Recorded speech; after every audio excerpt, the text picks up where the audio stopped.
Capítulo 5. Em verdade, todo pontífice é escolhido entre os homens e constituído a favor dos homens, como mediador nas coisas que dizem respeito a Deus, para oferecer dons e sacrifícios pelos pecados. Sabe compadecer-se dos que estão na ignorância e no erro, porque também ele está cercado de fraqueza. Por isso, ele deve oferecer sacrifícios, tanto pelos próprios pecados, quanto pelos pecados do povo. Ninguém se apropria desta honra, senão somente aquele que é chamado por Deus, como Arão. Assim também Cristo não se atribuiu a si mesmo a glória de ser pontífice. Esta lhe foi dada por aquele que lhe disse: Tu és meu filho, eu hoje te gerei. Como também diz em outra passagem: Tu és sacerdote eternamente, segundo a ordem de Melquisedeque. Nos dias de sua vida mortal, dirigiu preces e súplicas, entre clamores e lágrimas, aquele que o podia salvar da morte, e foi atendido pela sua piedade. Embora fosse filho de Deus, aprendeu a obediência por meio dos sofrimentos que teve, e uma vez chegado ao seu termo, tornou-se autor da salvação eterna para todos os que lhe obedecem, porque Deus o proclamou sacerdote, segundo a ordem de Melquisedeque. Teríamos muita coisa a dizer sobre isso, e coisas bem difíceis de explicar, dada a vossa lentidão em compreender. A julgar pelo tempo, já devíeis ser mestres. Contudo, ainda necessitais que vos ensinem os primeiros rudimentos da palavra de Deus, e vos tornastes tais que precisais de leite em vez de alimento sólido. Ora, quem se alimenta de leite não é capaz de compreender uma doutrina profunda, porque é ainda criança. Mas o alimento sólido é para os adultos, para aqueles que a experiência já exercitou na distinção do bem e do mal. Capítulo 6. Pelo que, transpondo os ensinamentos elementares da doutrina de Cristo, procuremos alcançar-lhe a plenitude. Não queremos agora insistir nas noções fundamentais da conversão, da renúncia ao pecado, da fé em Deus, a doutrina dos vários batismos, da imposição das mãos, da ressurreição dos mortos e do julgamento eterno. Isto faremos se Deus o permitir, porque aqueles que foram uma vez iluminados saborearam o dom celestial, participaram dos dons do Espírito Santo, experimentaram a doçura da palavra de Deus e as maravilhas do mundo vindouro, e apesar disso, caíram na apostasia. É impossível que se renovem outra vez para a penitência, visto que da sua parte crucificaram de novo o Filho de Deus e publicamente o escarneceram. O terreno que recebe chuvas frequentes e fornece ao agricultor boas searas é abençoado por Deus. O que produz só espinhos e abrolhos é abandonado, não demora que será amaldiçoado e acabará sendo incendiado. Embora vos falemos desse modo, caríssimos, temos a melhor ideia a vosso respeito e de vossa salvação. Deus não é injusto e não esquecerá vossas obras e a caridade que mostrastes por amor de seu nome. Vós que servistes e continuais a servir os santos, desejamos apenas que ponhais todo o empenho em guardar intacta a vossa esperança até o fim, e que, longe de vos tornardes negligentes, sejais imitadores daqueles que pela fé e paciência se tornam herdeiros das promessas. Quando Deus fez a promessa a Abraão, como não houvesse ninguém maior por quem jurar, jurou por si mesmo, dizendo: Em verdade, eu te abençoarei e multiplicarei a tua posteridade. E Abraão, esperando com paciência, alcançou a realização da promessa. Os homens, com efeito, juram por quem é maior do que eles, e o juramento serve de garantia e põe fim a toda controvérsia. Por isso, querendo Deus mostrar mais seguramente aos herdeiros da promessa a imutabilidade da sua resolução, interpôs o juramento. Por este ato duplamente irrevogável, pelo qual o próprio Deus se proibia de desdizer-se, encontramos motivo de profunda consolação, nós que pusemos nossa perspectiva em alcançar a esperança proposta.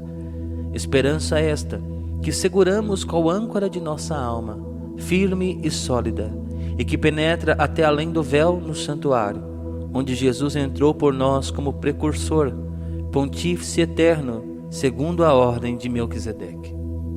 Capítulo 7. Este Melquisedeque, rei de Salém, sacerdote do Deus Altíssimo, que saiu ao encontro de Abraão, quando este regressava da derrota dos reis, e o abençoou, ao qual Abraão ofereceu o dízimo de todos os seus despojos. É, conforme seu nome indica, primeiramente rei de justiça, e depois rei de Salém, isto é, rei de paz. Sem pai, sem mãe, sem genealogia, a sua vida não tem começo nem fim, comparável sob todos os pontos ao Filho de Deus, permanece sacerdote para sempre. Considerai, pois, quão grande é aquele a quem até o patriarca Abraão deu o dízimo dos seus mais ricos espólios. Os filhos de Levi, revestidos do sacerdócio, na qualidade de filhos de Abraão, têm por missão receber o dízimo legal do povo, isto é, de seus irmãos. Naquele caso, porém, foi um estrangeiro que recebeu os dízimos de Abraão e abençoou o detentor das promessas. Ora, é indiscutível, é o inferior que recebe a bênção do que é superior. Demais, aqui, os levitas que recebem os dízimos são homens mortais. Lá, porém, se trata de alguém do qual é atestado que vive. Por fim, por assim dizer, também Levi, que recebe os dízimos, pagou-os na pessoa de Abraão, pois ele já estava em germe no íntimo deste quando aconteceu o encontro com Melquisedeque. Se a perfeição tivesse sido realizada pelo sacerdócio levítico, porque é sobre este que se funda a legislação dada ao povo, que necessidade havia ainda de que surgisse outro sacerdote segundo a ordem de Melquisedeque e não segundo a ordem de Arão? Pois, transferido o sacerdócio, forçoso é que se faça também a mudança da lei. De fato, aquele ao qual se aplicam estas palavras é de outra tribo, da qual ninguém foi encarregado do serviço do altar. E é notório que nosso Senhor nasceu da tribo de Judá, tribo a qual Moisés de nada encarregou ao falar do sacerdócio. Isto se torna ainda mais evidente, se se tem em conta que este outro sacerdote, que surge à semelhança de Melquisedeque, foi constituído não por prescrição de uma lei humana, mas pela sua imortalidade. Porque está escrito: tu és sacerdote eternamente, segundo a ordem de Melquisedeque. Com isso, está abolida a antiga legislação, por causa de sua ineficácia e inutilidade. Pois a lei nada levou à perfeição, apenas foi portadora de uma esperança melhor que nos leva a Deus. E isso não foi feito sem juramento. Os outros sacerdotes foram instruídos sem juramento. Para ele, ao contrário, interveio o juramento daquele que disse: jurou o Senhor e não se arrependerá. Tu és sacerdote eternamente. E esta aliança da qual Jesus é o Senhor, é-lhe muito superior. Além disso, os primeiros sacerdotes deviam suceder-se em grande número, porquanto a morte não permitia que permanecessem sempre. Este, porque vive para sempre, possui um sacerdócio eterno. É por isso que lhe é possível levar a termo a salvação daqueles que por ele vão a Deus, porque vive sempre para interceder em seu favor. Tal é, com efeito, o pontífice que nos convinha, santo, inocente, imaculado, separado dos pecadores e elevado além dos céus, que não tem necessidade, como os outros sumos sacerdotes, de oferecer todos os dias sacrifícios, primeiro pelos pecados próprios, depois pelos do povo, pois isso o fez de uma só vez para sempre, oferecendo-se a si mesmo. Enquanto a lei elevava ao sacerdócio homens sujeitos às fraquezas, o juramento que sucedeu à lei constitui o Filho, que é eternamente perfeito. Capítulo 8. O ponto essencial do que acabamos de dizer é este: temos um sumo sacerdote que está sentado à direita do trono da majestade divina nos céus, ministro do santuário e do verdadeiro tabernáculo, elegido pelo Senhor e não por homens, todo pontífice é constituído para oferecer dons e sacrifícios. Portanto, é necessário que ele tenha algo para oferecer. Por conseguinte, se ele estivesse na terra, nem mesmo sacerdote seria, porque já existem aqui sacerdotes que têm a missão de oferecer os dons prescritos pela lei. O culto que estes celebram é, aliás, apenas a imagem, sombra das realidades celestiais, como foi revelado a Moisés quando estava para construir o tabernáculo. Olha, foi-lhe dito: faze todas as coisas conforme o modelo que te foi mostrado no monte. Ao nosso sumo sacerdote, entretanto, compete ministério tanto mais excelente, quanto ele é mediador de uma aliança mais perfeita, selada por melhores promessas. Porque, se a primeira tivesse sido sem defeito, certamente não haveria lugar para outra. Ora, sem dúvida, há uma censura nestas palavras. Eis que virão dias, oráculo do Senhor, em que estabelecerei com a casa de Israel e com a casa de Judá uma aliança nova, não como a aliança que fiz com seus pais no dia em que os tomei pela mão para tirá-los da terra do Egito. Como eles não permaneceram fiéis ao pacto, eu me desinteressei deles, oráculo do Senhor. Mas esta é a aliança que estabelecerei com a casa de Israel depois daqueles dias. Imprimirei as minhas leis no seu espírito e as gravarei no seu coração. Eu serei seu Deus e eles serão meu povo. Ninguém mais terá que ensinar ao seu concidadão, ninguém a seu irmão, dizendo: conhece o Senhor, porque todos me conhecerão, desde o menor até o maior. Eu lhes perdoarei as suas iniquidades e já não me lembrarei dos seus pecados. Se Deus fala de uma aliança nova, é que ele declara antiquada a precedente. Ora, o que é antiquado e envelhecido está certamente fadado a desaparecer. Capítulo 9. A primeira aliança, na verdade, teve regulamentos rituais e seu santuário terrestre. Consistia numa tenda. A parte anterior encerrava o candelabro e a mesa com os pães da proposição. Chamava-se Santo. Atrás do segundo véu achava-se a parte chamada Santo dos Santos. Aí estava o altar de ouro para os perfumes e a arca da aliança coberta de ouro por todos os lados. Dentro dela, a urna de ouro contendo o maná, a vara de Arão que floresceu e as tábuas da aliança.